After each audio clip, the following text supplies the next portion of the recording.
За тэгвэл энэ дараах хамжиг бүтээх төсөөдийг хэдэн төгрөгөөр худалдаж авах вэ гэж. Одоо хэдүүл энд 3 юм худалдаж авах байх тийм. За тэгвэл нэгдүгээр сандаа эхний зураг шүү заяа. Энэ байшин хэдүүлээ хэдэн төгрөгөөр худалдаж авах вэ гэж байгаа шүү за. Жишээ нь цэвэр өнгийн дөрөс хэдэн төгрөг гэж байна? 410. 300 дөрөс маань хэд гэж байна? Тэгэхээр ингээд яг ингээд үнийг угаалгаар нэмээд энэ ногоон яг ингээд за нэгдүгээр садааныхаа энэний хариу батна. Хоёрдугаар садааныхаа энэний хариу батна гэсэн. Гуравдугаар садааныхаа энэний хариу батна. Тэгээ бүгдийн нэмээд хариу гаргах гэсэн үг шүү дээ.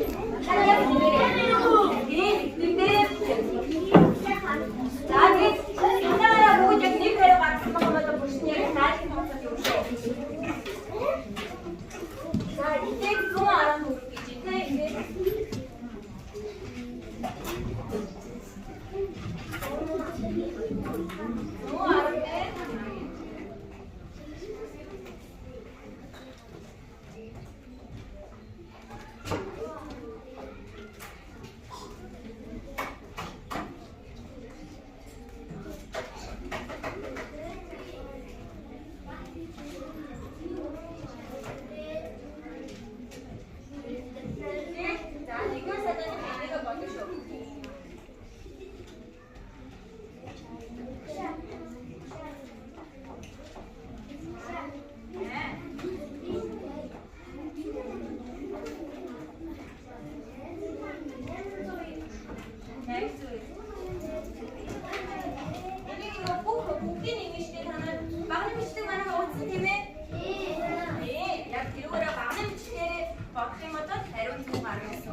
Alian, kita mau kan semua arti naik itu kecil.